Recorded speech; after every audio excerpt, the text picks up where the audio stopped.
Have you ever had that feeling?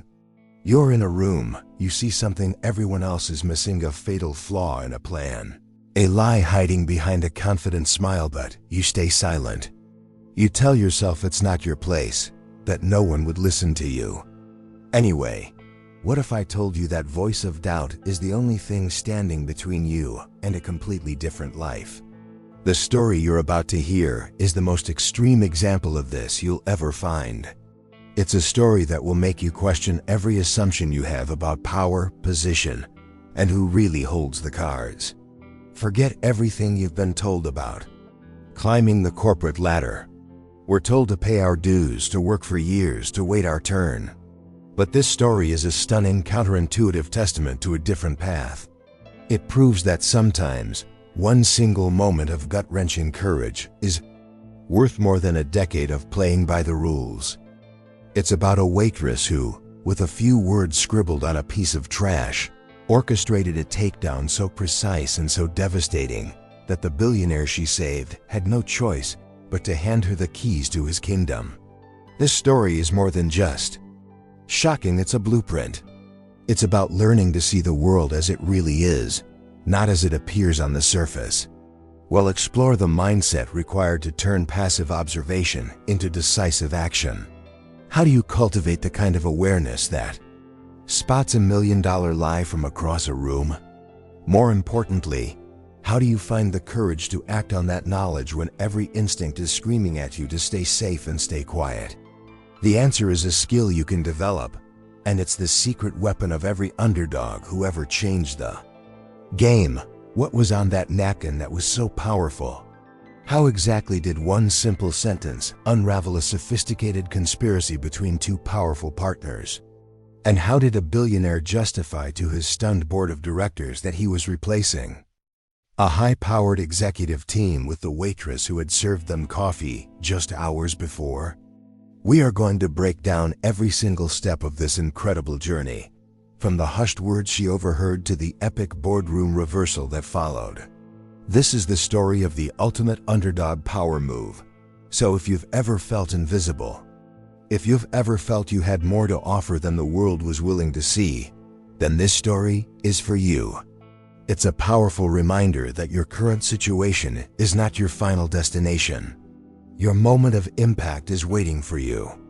Stick around for this incredible ride, and while you're at it, hit that subscribe button. Share this video with someone who needs to hear this message, and let me know in the comments where you're watching from. You won't want to miss a second of this. In the pulsating heart of the city, where the air smells of ambition and quiet power, Julian Blackstone strode into the Gilded Cage. This wasn't just a restaurant, it was a modern coliseum where multi-million-dollar deals were born or died. Over the soft clinking of silver on fine china, Julian, a man whose presence filled any room, moved with the certainty of someone playing chess while others played checkers. Tonight was the culmination of months of negotiation, the checkmate on a deal that would redefine an entire industry. His partners, Grant Callahan and Marcus Thorne, were already waiting, their smiles as expensive as the watches on their wrists. You know this kind of setup, don't you? That moment right before a massive shift where everything feels perfectly aligned. For Julian, this night was about legacy. He trusted Grant and Marcus, not just as business partners, but as friends who had been in the trenches with him for years. Trust, in his world, was a currency more valuable than any other. He believed this night would solidify an alliance that would make them unstoppable, unaware that a business betrayal twist was being served as the main course. The atmosphere was charged with a palpable electricity, the kind that precedes a future about to be written. What most people don't get about these levels of success is just how isolating the top of the mountain can be. You're surrounded by people, yet so few are genuine. Julian, for all his acumen, had a blind spot: his loyalty. He saw the best in the people he chose to keep close, a noble yet dangerous trait. Tonight, he was about to get a lesson in how the truth in plain sight can be the hardest to see, especially when that truth is about the ones breaking bread with you. He had no idea his salvation wouldn't come from his peers, but from a completely unexpected source. Think about it in your own life. How often do we assume people's intentions are clear, based on a shared history? It's a fundamental human error. To apply this knowledge, start practicing the trust audit. It's not about being cynical, but about being wise. With friends or partners, watch the congruence between their words and their actions over time. It's like reading a good mystery novel. The clues are all there if you know where to look. Books like Never Split the Difference by Chris Voss teach you to read the subtle nuances in interactions, a skill Julian was about to find he desperately needed. The conversation flowed like the expensive wine they were pouring. Plans were laid, futures were imagined, and the deal felt more solid than ever. Grant Callahan was particularly eloquent, painting a picture of mutual success and shared prosperity. It was an Oscar-worthy performance, filled with camaraderie and promises. Julian felt at ease, relaxed, letting down the guard that had served him so well over the years. He was celebrating a victory, not realizing that the real battle was unfolding. Silently, right under his nose, setting the stage for an underdog power move. And yet, in any ecosystem, no matter how controlled it seems, there's always an unknown variable. A silent observer. Someone who sees the cracks in the facade. In this theater of power and wealth, most of the restaurant staff were trained to be invisible, to move without being noticed, facilitating the ambitions of their patrons. But invisibility offers a unique advantage: the ability to observe without being observed. And as the three men toasted to their future, they were oblivious that the person with the sharpest mind in the room wasn't sitting at their table. That silent observer was a waitress named Evelyn. She moved through the controlled chaos of the dining room with a quiet, almost spectral grace. To the patrons, she was just a pair of hands delivering their orders, a fleeting presence in a uniform. But Evelyn possessed a mind that was anything but ordinary. While her hands were busy, her mind was a supercomputer, processing snippets of conversations, catching micro-expressions, and filing away data points that others missed. She was the classic invisible heroine, hiding in plain sight her true potential, completely unseen by the world she served. As she refilled their water glasses, she caught fragments of the conversation. It wasn't the loud, boisterous talk of the deal itself, but the hushed asides between Grant and Marcus when Julian was distracted by a text. Words like escrow, separate wire, and after he's locked in floated through the air. To anyone else, they would be meaningless jargon. But to Evelyn, a woman with an eidetic memory for numbers and patterns, they were discordant notes in a symphony that was supposed to be perfect. Her sharpest mind began connecting dots no one else knew existed. This is the curse of the truly brilliant, isn't it? You can't just switch it off. A hidden genius revealed often starts not with a grand announcement, but with an internal switch that refuses to ignore a discrepancy. It's like a master musician who can't help but hear the one flat note in a choir of 100 voices. For Evelyn, the world of high finance, which she knew intimately from a past life, was that choir. And tonight, she heard a note so jarringly wrong that it sent a chill down her spine, a clear signal of a coming business betrayal twist. Her mind raced, contrasting the men's confident smiles with the chilling implications of their private words. She saw the whole chessboard. Julian was being maneuvered into a trap, a king walking willingly toward a checkmate he couldn't see. The irony was suffocating. She, the waitress making a fraction of what their wine cost, was the only one who understood the true nature of the game being played. The path from service to strategy was not one she was looking for, but it seemed to be finding her, demanding action. The internal conflict was immense.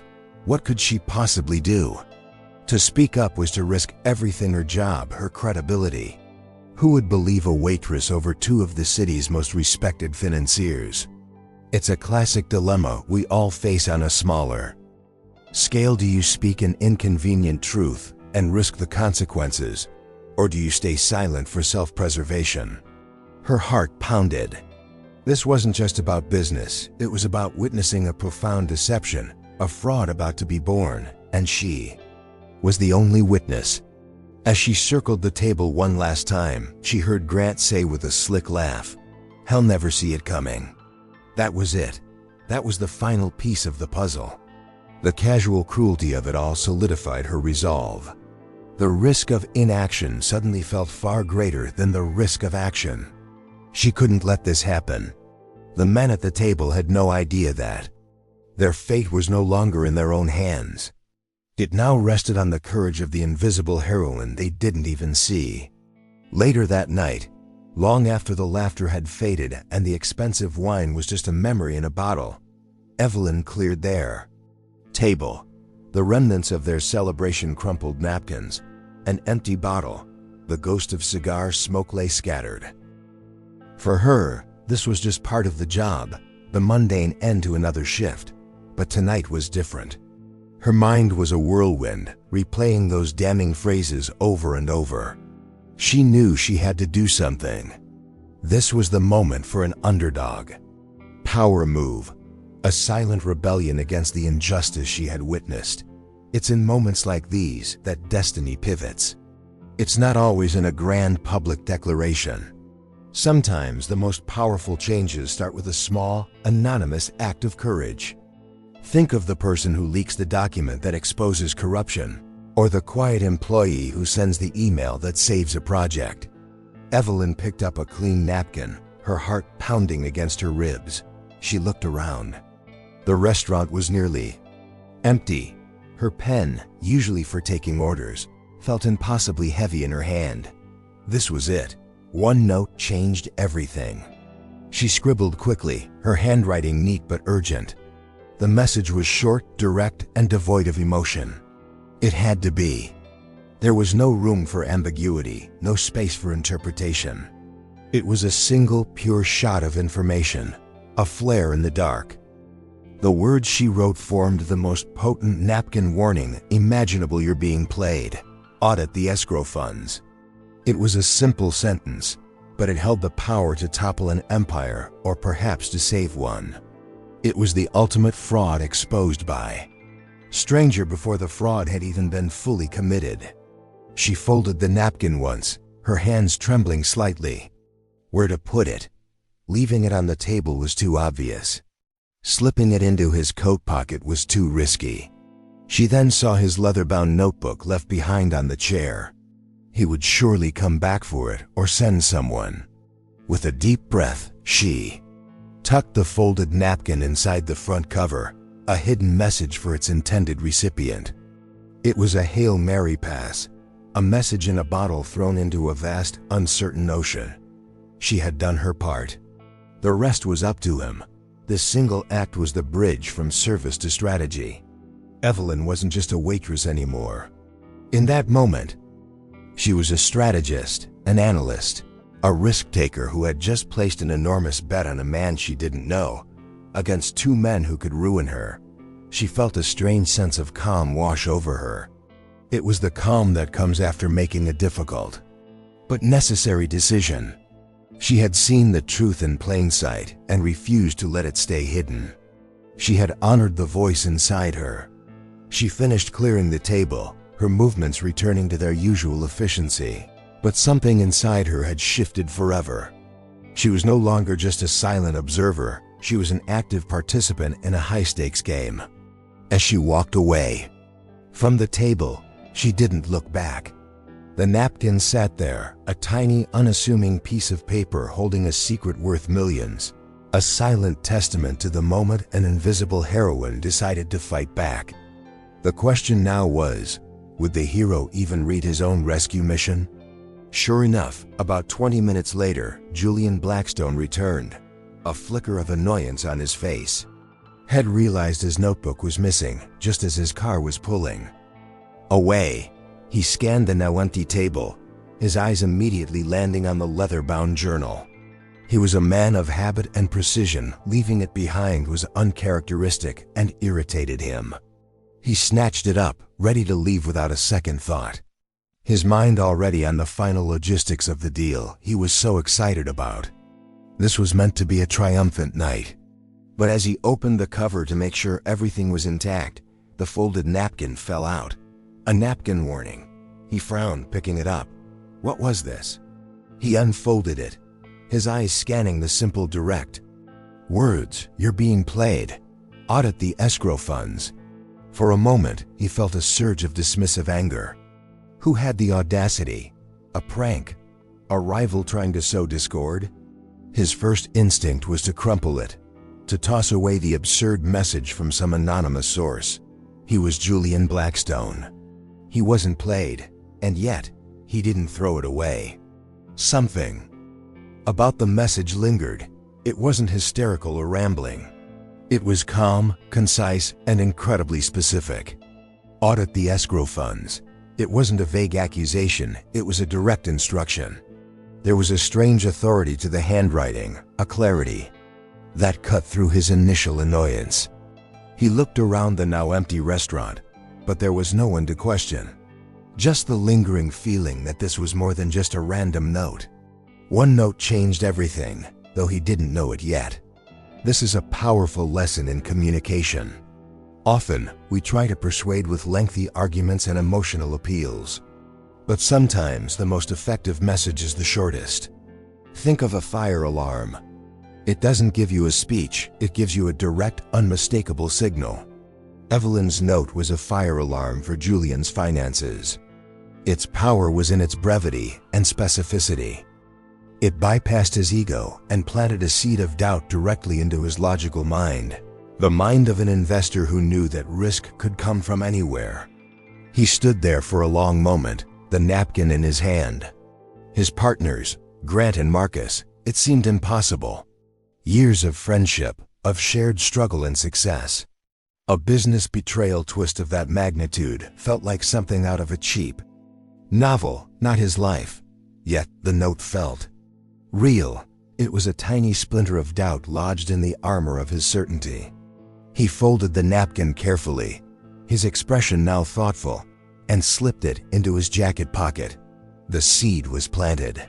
He walked out of the restaurant for the second time that night, but this time, the triumphant mood had evaporated. It was replaced by a quiet, gnawing unease.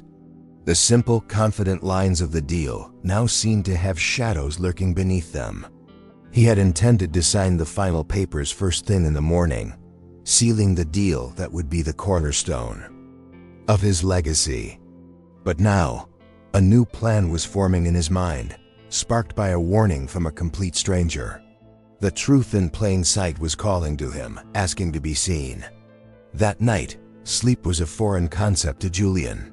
The celebratory buzz had been replaced by the persistent echo of those 6 words from the napkin. "You're being played. Audit the escrow funds." He tried to dismiss it as paranoia, a ridiculous fantasy sparked by an anonymous note. But his entire career was built on listening to his gut, on spotting the patterns others missed. And right now, his gut was screaming at him. The confidence had felt just hours ago had curdled into a cold, heavy dread. He was an investor betrayed, even if he couldn't prove it yet. He sat in his home office, the city lights twinkling below like a sea of distant, indifferent stars. In front of him lay the deal's prospectus, a thick document detailing every clause and contingency.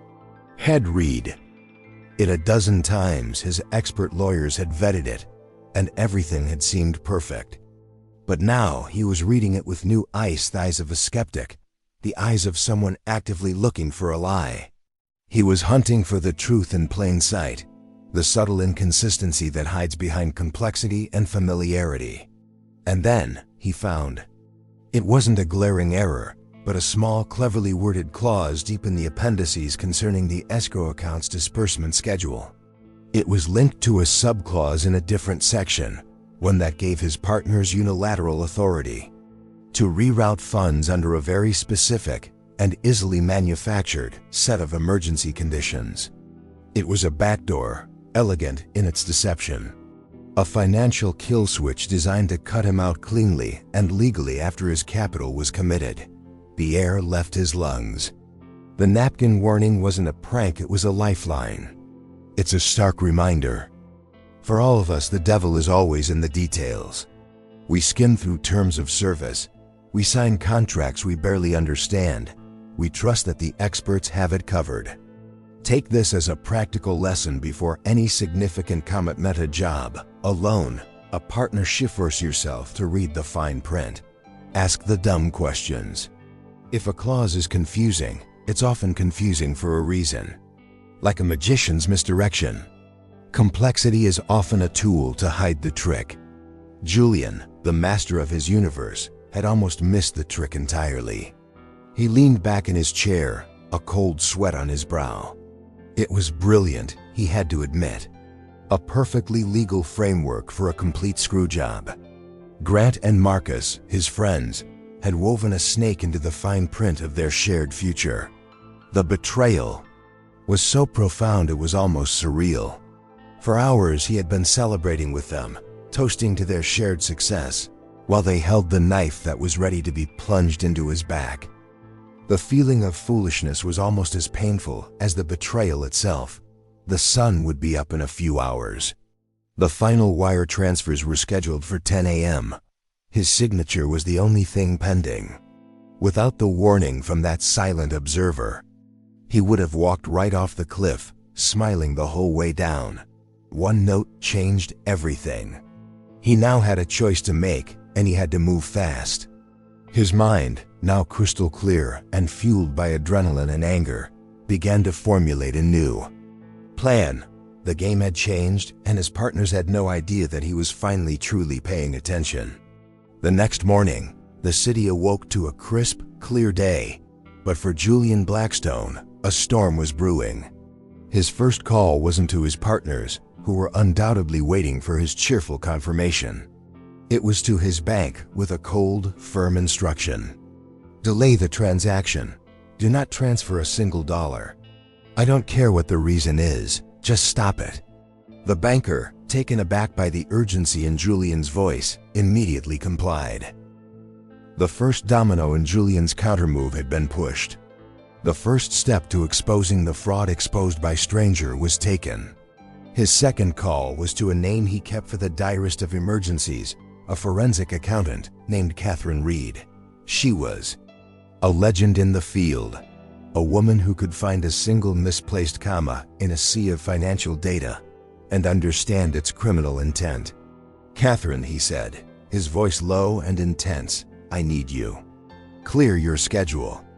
I'm sending you documents for a deal that's supposed to close today. I need to know everything about the escrow account. Tear it apart." This was no longer about a gut feeling, this was about gathering ammunition. This is the pivot point from victim to protagonist. When you suspect you're being wronged, wallowing in betrayal is a luxury you can't afford.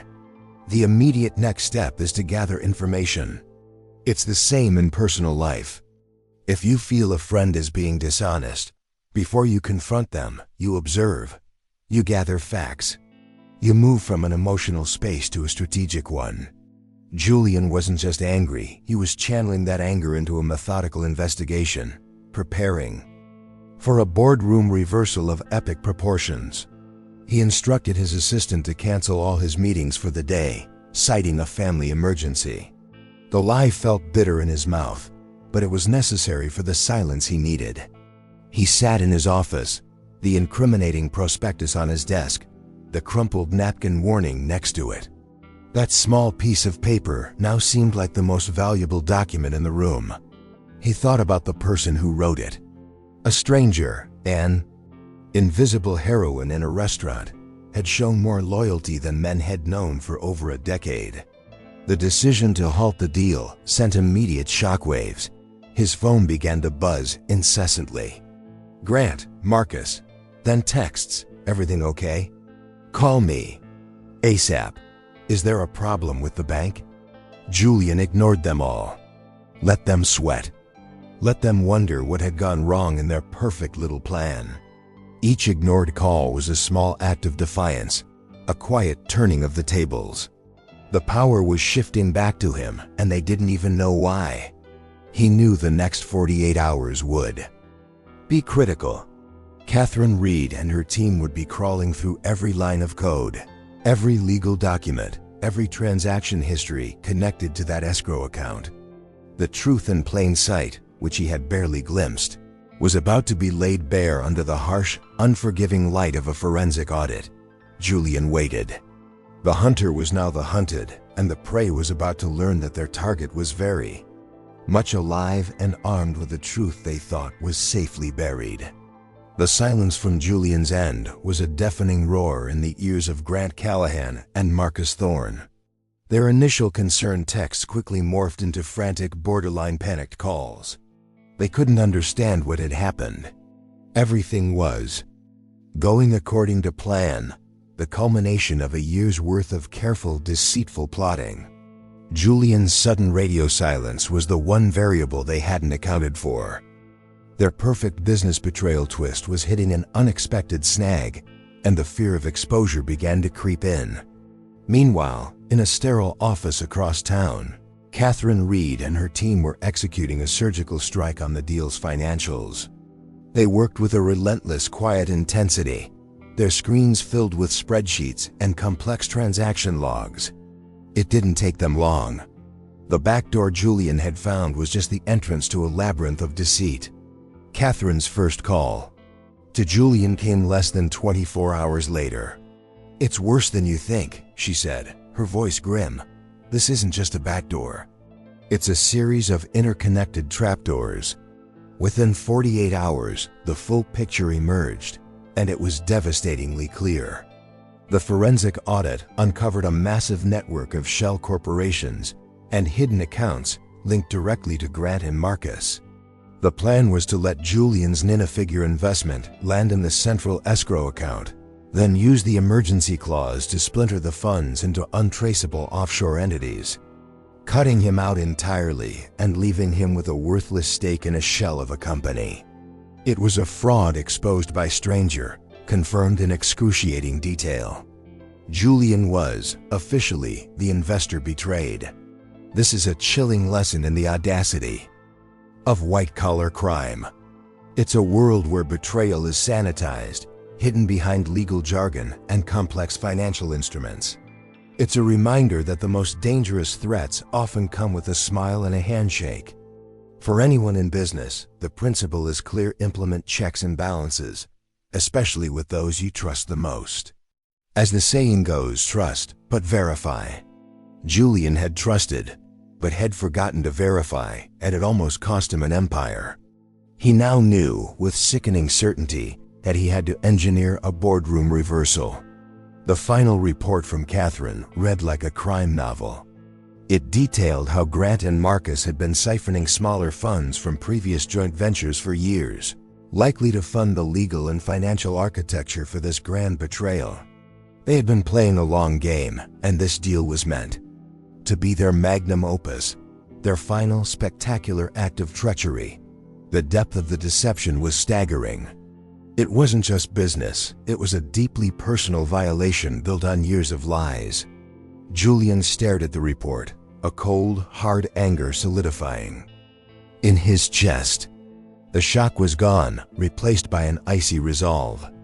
All of this exposure, the near catastrophic loss, the salvation had happened because of one person. One person with the sharpest mind and the courage to act. His thoughts turned away from his traitorous partners and to the invisible heroine, who had risked everything. He knew what he had to do next. It wasn't about revenge anymore. It was about gratitude. The weight of the betrayal settled upon Julian, not like a fiery explosion, but like a chilling, suffocating fog. These were men he had vacationed with, men whose children he knew by name. He had trusted them implicitly, and that trust had been used as the primary weapon against him. The numbers on the forensic report were cold and clinical, but the feeling they produced was a raw, human agony. He felt like a fool, an investor betrayed not by a clever market turn, but by the two people he thought were his allies.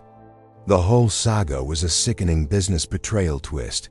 He walked over to his window.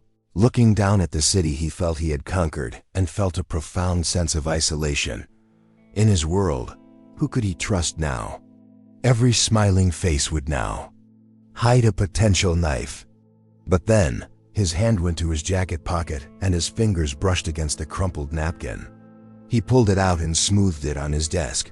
"You're being played. Audit the escrow funds." Such simple words, yet they held the power that had saved him from financial ruin and public humiliation. One note changed everything. His mind replayed the scene in the restaurant. The low lights, the clinking glasses, the faces of his partners. So full of false friendship. And amidst it all, there was a fleeting memory of a waitress. Her movements were efficient, her expression unreadable. She was part of the scenery, completely ignored by the three powerful men at the table.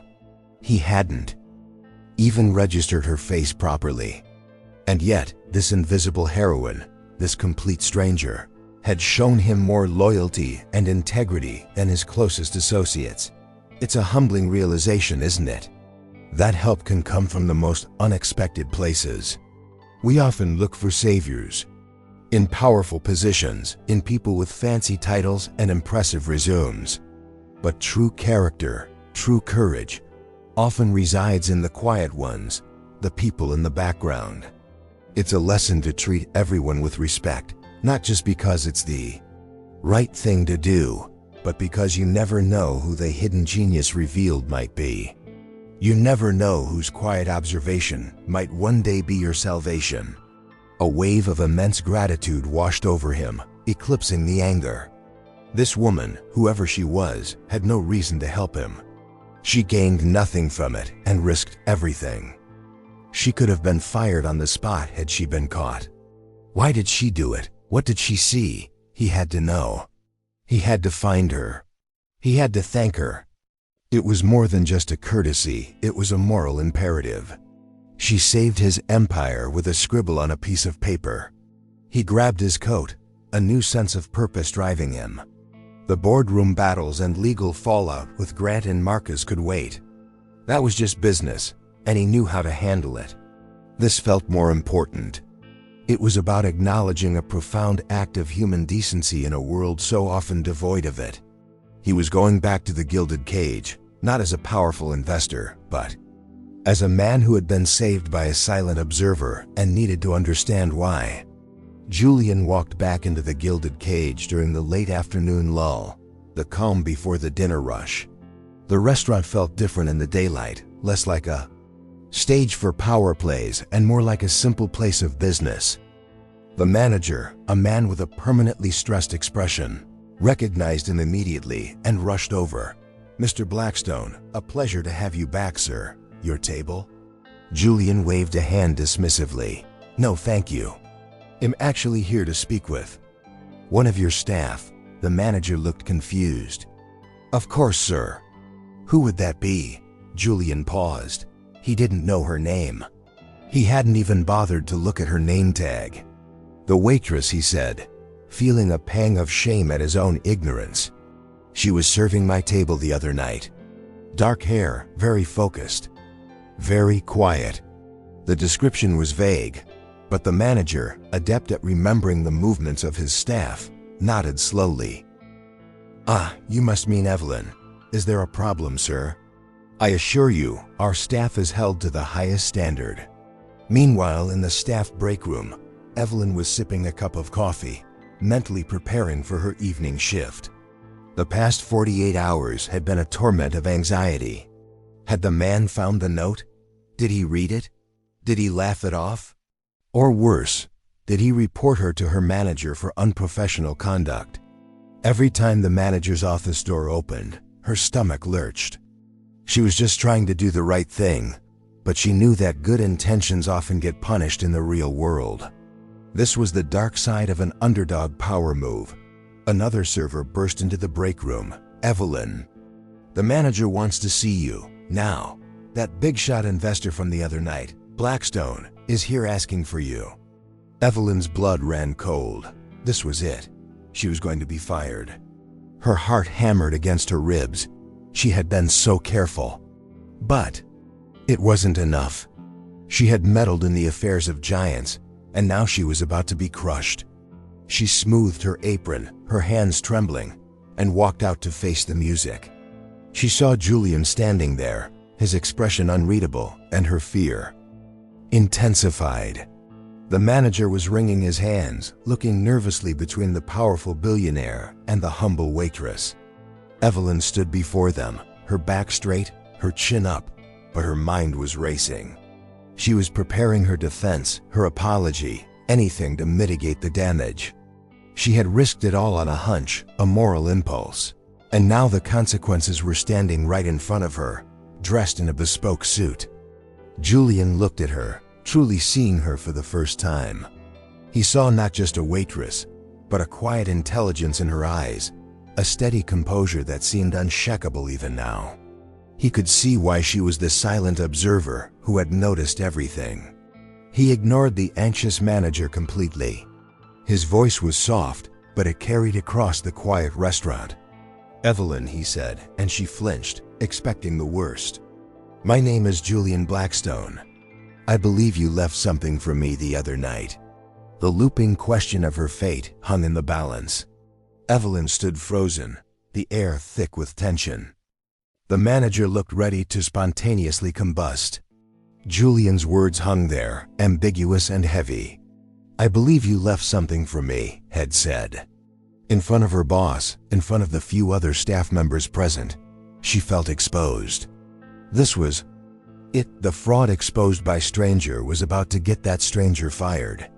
But then, Julian's stern expression softened into one of profound, genuine gratitude. "I came here to thank you," he said, his voice resonating with sincerity. "You saved me from making the biggest mistake of my life."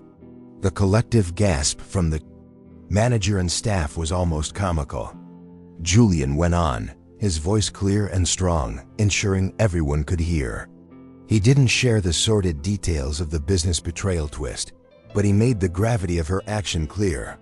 "Your warning," he said, looking directly at Evelyn, "prompted me to look closer at a deal. You were right. I was being played. Your integrity and courage are something I haven't witnessed in a very long time." The manager's jaw was on the floor. Evelyn could only stare, speechless. Julian, his curiosity now fully piqued, gestured to a nearby empty table. "May I?" he asked, not the manager, but Evelyn. She nodded numbly, and they sat down. "I have to know," he began, leaning forward. "You're not just a waitress, are you?" That note wasn't a lucky guess, the specificity of it. "Audit the escrow funds. That's the language of a professional." "What see?" "Your story?" This was the moment the hidden genius revealed itself, the curtain pulled back on the invisible heroine. And so the story came out. Hesitantly at first, then with a quiet confidence. She told him her name was Evelyn, but that years ago, she had worked on Wall Street under her real name Grace Evans. She had been a rising star, a brilliant investment strategist known for her sharpest mind. But her career came to a screeching halt when she uncovered a massive fraud scheme at her previous firm. She did the right thing, reported it internally, and was systematically blacklisted, branded as a troublemaker, unable to find work in the industry she loved. The journey from service to strategy had been in reverse, until now. Julian listened, utterly floored.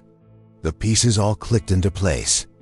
The quiet observation, the financial literacy, the courage to speak up against wrongdoing. It was her DNA. She had been punished for the very quality that had just saved him. The irony was bitter. The financial world had chewed up and spit out this incredible talent, this Grace Evans, forcing her into the shadows to become a waitress, simply for having integrity. He felt a surge of righteous anger on her behalf. He looked at her, this woman who had been cast aside by the very system he ruled. He saw not a former strategist or a current waitress, but a leader. A leader with proven instincts, unshakable ethics, and a courage that money couldn't buy. An idea, wild and audacious, began to form in his mind. It was a radical thought, one that would shatter every convention in his world.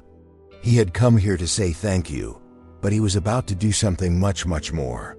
Julian stared at Evelyn, the hum of the quiet restaurant fading into the background. His mind, known for its rapid-fire calculations and bold decisions, was working faster than ever. He had come to find a waitress and had instead discovered a blacklisted genius, a leader. In exile, the world had made a colossal error in discarding her talent. He saw an opportunity not just to right a wrong, but to make the single smartest business decision of his career. This was more than a thank you, it was a pivot.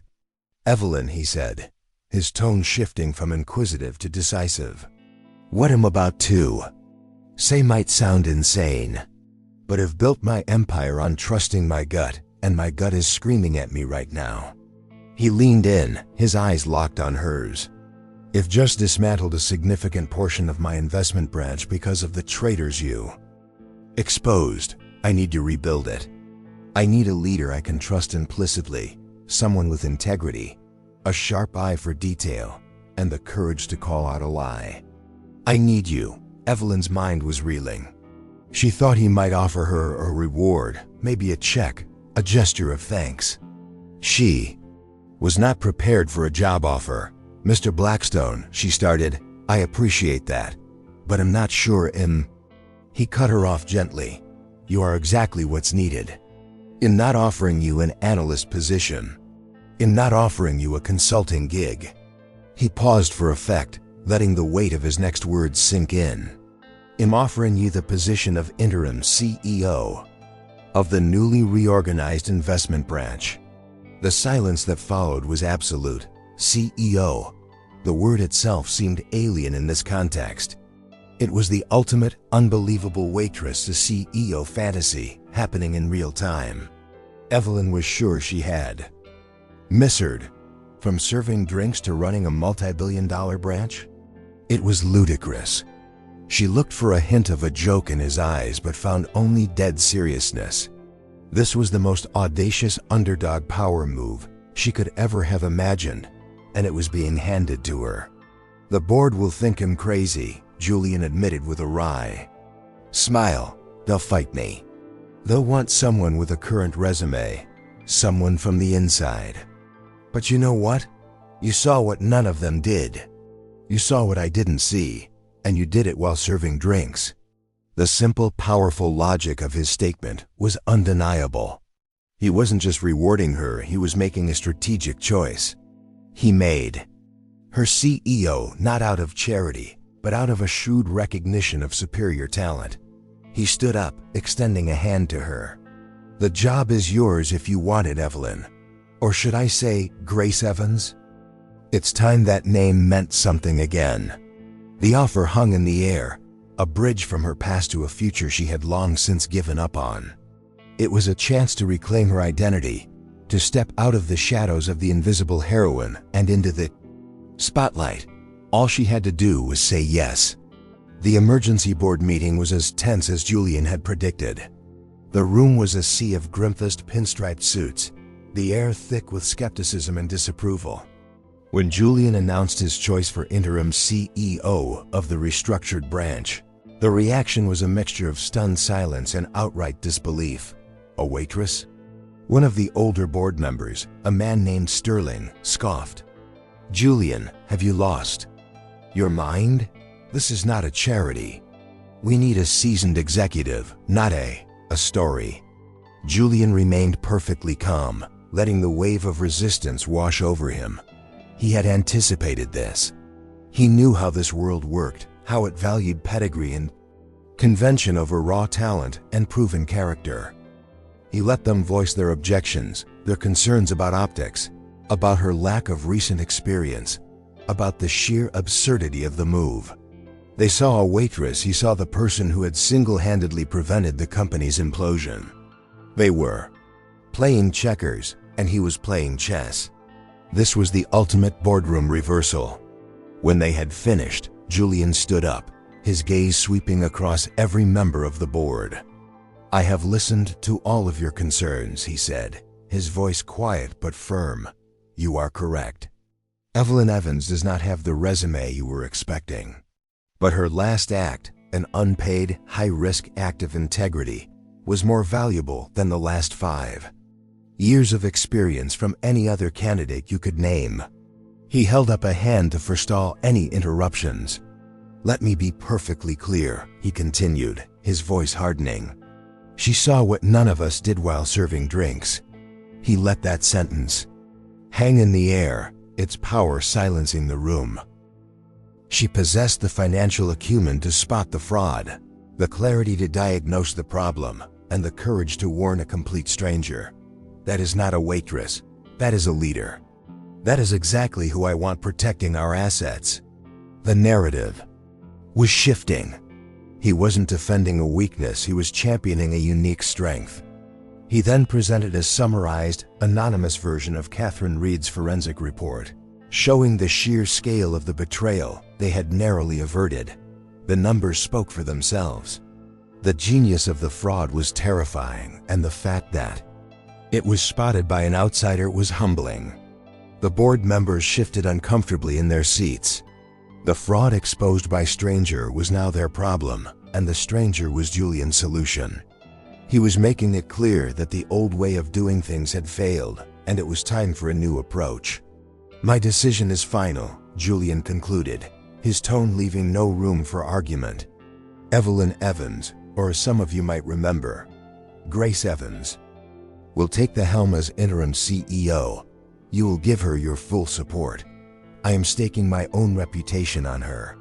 He looked at each of them, his eyes like steel. "And I suggest you remember that she saved his empire before you decide to underestimate her again." The whispers stopped.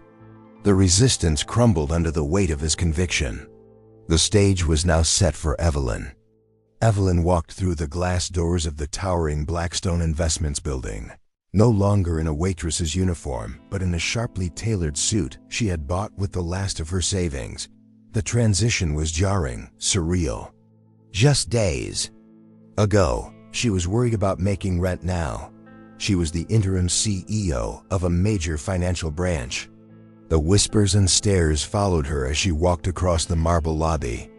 She was the talk of the town, the waitress CEO.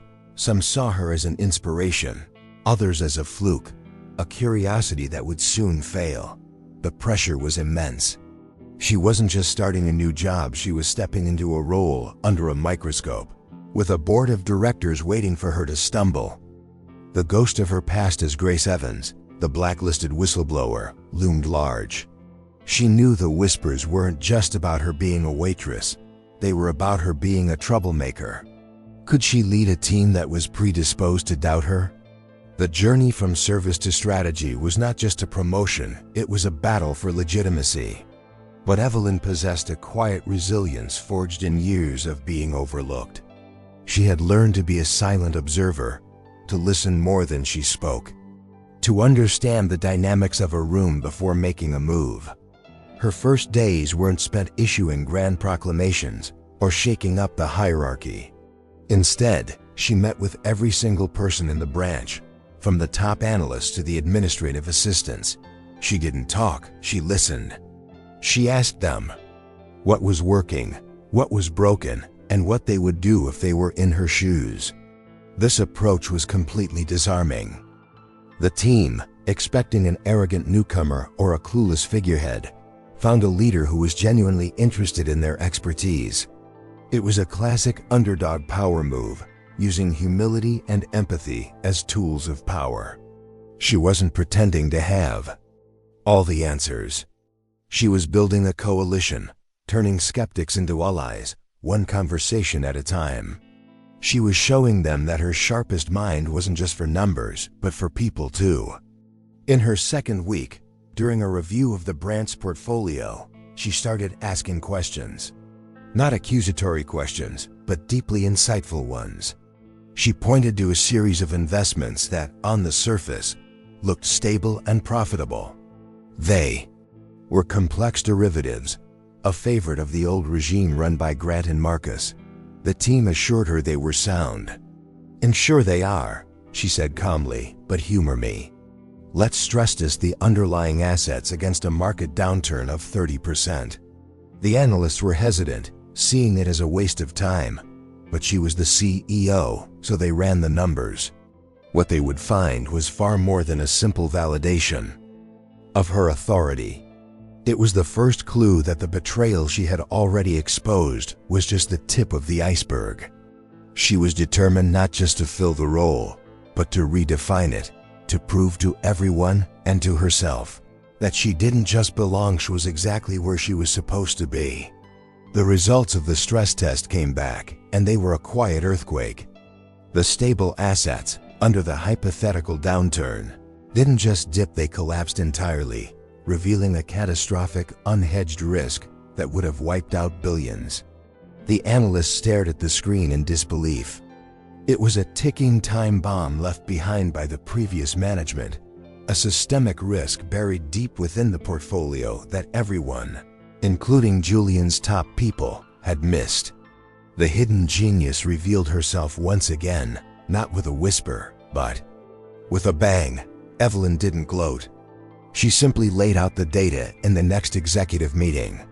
"This is what we're exposed to," she said calmly, pointing to the alarming projections.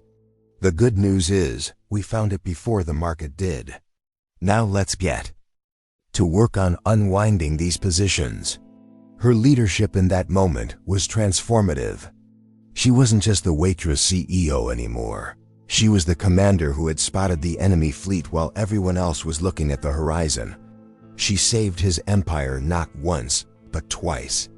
Her approach to restructuring the branch was surgical and brilliant. She implemented new risk assessment protocols, flattened the convoluted management structure, and promoted talented junior analysts who had been previously overlooked. She fostered a culture of transparency and intellectual honesty, where challenging assumptions wasn't just encouraged, it was required. The branch, once a den of vipers built on deceit, began to transform into a powerhouse of genuine innovation and smart risk-taking. The journey from service to strategy was complete. Julian watched from a distance, amazed. He had expected her to be competent, to stabilize the ship. He had not expected her to rebuild it into a vessel faster and stronger than it had ever been. Before, she wasn't just cleaning up a mess, she was building a fortress. Every move she made was precise, intelligent, and effective. The whispers in the hallways died down, replaced by a growing chorus of respect and admiration. The underdog power move had become the new standard of excellence. Her story became a legend within the company. Employees saw that merit and integrity could truly triumph over politics and pedigree. She became a symbol of a new era for Blackstone Investments. She never raised her voice, never asserted her authority through ego, but her influence was absolute. Her power came from being consistently, undeniably, the person with the sharpest mind in the room, proving that true leadership isn't about giving orders, but about seeing the future more clearly than anyone else. Months flew by. The branch wasn't just stable, it was outperforming every other division in the company. The risks she had uncovered were neutralized, and new, profitable, and secure investment avenues were flourishing under her guidance. The interim tag on her title began to look more and more ridiculous. The board, once her harshest critics, were now her biggest fans. The stage was set for a final public validation of Julian's insane decision. The time came for the official shareholder meeting, a grand affair held in a vast auditorium. The main item on the agenda was the formal appointment of a permanent CEO for the reorganized investment branch. Just months ago, this would have been a contentious topic. Now it felt like a formality, a coronation. The once skeptical board members who had scoffed at the idea of a waitress CEO were now lining up to sing her praises. The boardroom reversal was not just complete, it was a landslide. When the vote was called, it was unanimous. Every single hand went up in favor of making Evelyn Evans the permanent CEO. The applause that followed was thunderous, a genuine acknowledgement of the incredible transformation she had orchestrated. The interim CEO, who had been met with whispers, was now being confirmed with a standing ovation. It was a testament to her skill, her resilience, and her unwavering character. This was the pinnacle of the waitress to CEO journey. Julian, as the chairman, took the stage. He looked out at the crowd of investors, analysts, and employees, a proud smile on his face. He could have easily taken credit for the turnaround, framing it as his brilliant restructuring plan, but he chose to do something else. He chose to tell the truth. He told them the story, not the specifics of the betrayal, but the core of it. He told them about how the company was on the brink, saved by a single act of courage from a person with nothing to gain. "Many of you know the story of what happened," Julian said, his voice carrying across the auditorium. "But I want to be clear. While I may have made the offer, it was Evelyn Evans who saved this company. She saved his empire, me empire, in doing so she has fortified all of our futures." He turned to Evelyn, who was standing at the side of the stage. "It is my profound honor to officially welcome the sharpest, bravest, and most capable leader I have ever had the privilege of working with." "Madam CEO," the public declaration cemented her legend. She wasn't a fluke. She wasn't Julian's pet project. She was the hero of the story, the invisible heroine now standing in the brightest of spotlights. Her appointment sent a powerful message. Through the entire financial industry, talent is where you find it, and integrity is the most valuable asset of all. The story of the napkin warning became a modern fable on Wall Street, a cautionary tale for traders and an inspiration for underdogs everywhere. Evelyn stepped up to the podium, not with arrogance, but with a quiet, powerful grace. She looked out at the sea of faces, the same kind of people who had once blacklisted her, who had deemed her unworthy. She felt a sense of profound, cyclical justice. She had been cast out for exposing a fraud, and now she was being celebrated for the very same reason. Her journey was proof that you can never truly silence a brilliant mind or extinguish a courageous spirit. Months later, on a cool autumn evening, Evelyn was walking home. Her life was unrecognizably different. Her days were a whirlwind of high-stakes meetings, strategic planning, and leading a team that now looked at her with unwavering respect. She was no longer just surviving, she was thriving, shaping the future of a financial giant. The name Grace Evans had been reborn, not as a cautionary tale, but as a symbol of power and integrity. The waitress to CEO transformation was her new reality.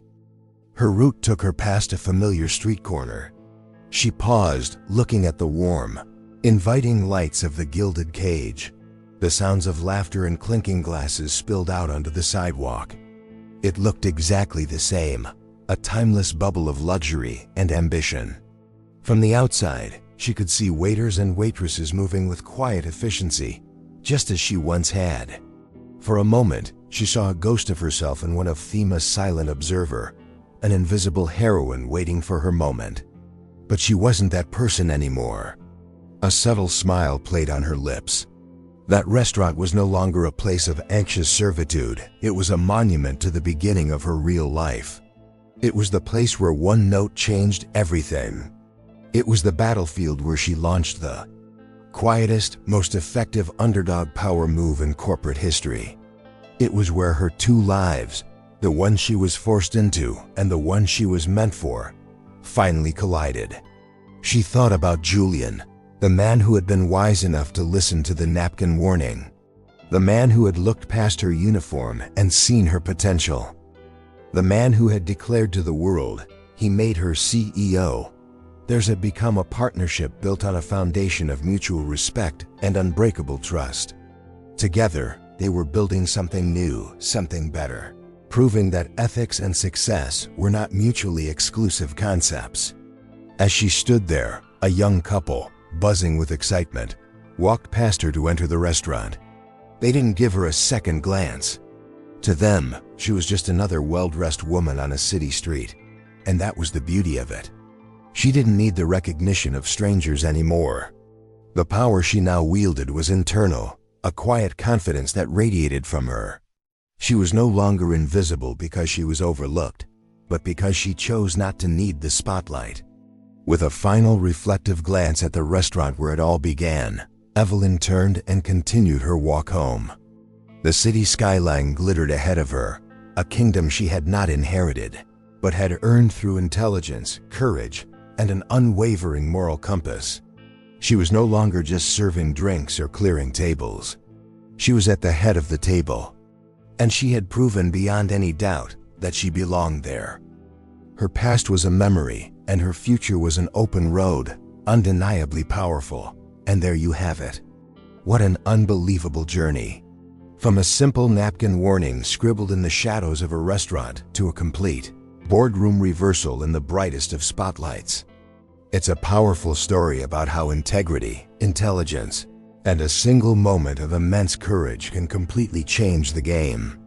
It proves that the most powerful person in the room isn't always the one with the loudest voice or the fanciest title, but the one with the sharpest mind and the clearest view of the truth.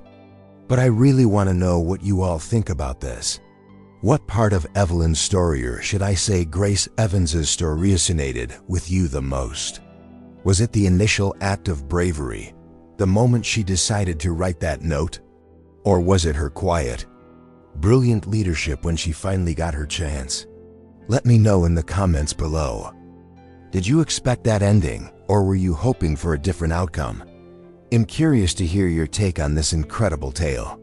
This story serves as a powerful reminder for all of us. How many Evelyns or Graces are out there right now brilliant? Minds in jobs that don't recognize their true potential? It teaches us to look deeper, to see the person behind the uniform or the title.